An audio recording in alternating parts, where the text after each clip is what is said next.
Stop lecturing politicians. রাজনীতিবিদদের সংস্কারের বক্তব্য দেওয়া বন্ধ করেন। Stop lecturing politician. এই বলে হুঙ্কার দিয়ে বিএনপির স্থায়ী কমিটির সদস্য আমির খসরু মাহমুদ চৌধুরী বলেছেন, পলিটিশিয়ানরা এদেশকে স্বাধীন করেছে, ফ্যাসিস্ট হাসিনার 15 বছর বাদ দেন। বিএনপির নেতৃত্বে গুরুত্বপূর্ণ সংস্কারের মাধ্যমে দেশ এখনো দাঁড়িয়ে আছে।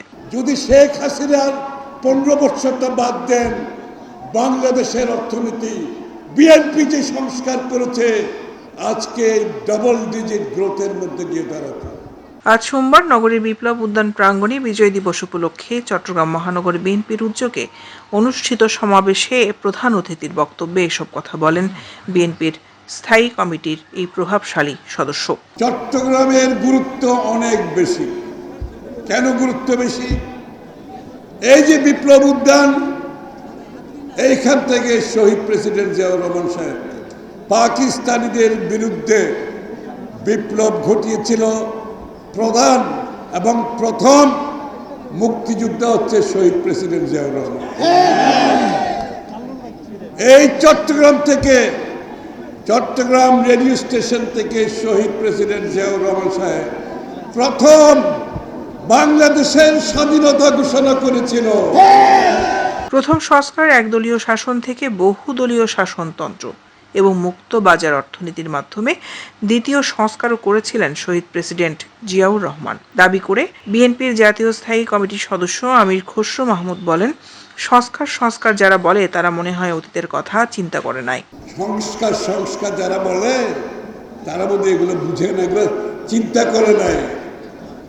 দ্বিতীয় সংস্কার কি? বাংলাদেশে সরকার চালিত অর্থনীতি, যার মাধ্যমে আওয়ামী বাকশালীরা লুটপাট করে দেশে দুর্ভিক্ষ সৃষ্টি করেছিল, সেইখানে দ্বিতীয় সংস্কার শহীদ প্রেসিডেন্ট জিয়াউর রহমান সাহেব করেছিলেন মুক্ত বাজার অর্থনীতির মাধ্যমে।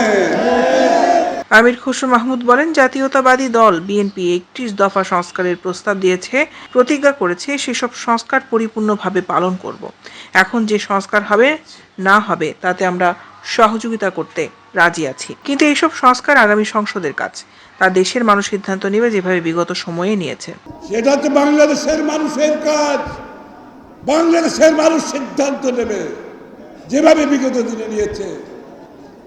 আর যেখানে বিগত দিনে রাজনীতিবিদরা সফল হয় নাই, রাজনীতিবিদদের তার জন্য জনগণের কাছে দায়বদ্ধতা, জবাবদিহিতা থাকবে এবং রাজনীতিবিদরা তার পরিপ্রেক্ষিতে তাদের আগামী দিনের রাজনীতির পথ সঠিক পথে চালাবে।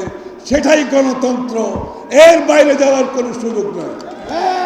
বিজয় দিবসের সমাবেশে চট্টগ্রাম বিভাগীয় মহানগর বিএনপি ও অঙ্গ সংগঠনের ওয়ার্ড থানা পর্যায়ে নেতাকর্মীরা উপস্থিত ছিলেন। সমাবেশস্থলে মিছিল আকারে যোগ দিতে দেখা যায় তাদের। সংক্ষিপ্ত সমাবেশ শেষে বিজয় র্যালি বের করে 2 নং গেট, জিসি, ওয়াসা মোড় প্রদক্ষিণ করে আলমাস মোড় হয়ে মহানগর বিএনপি দলীয় কার্যালয়ে এসে শেষ হয়।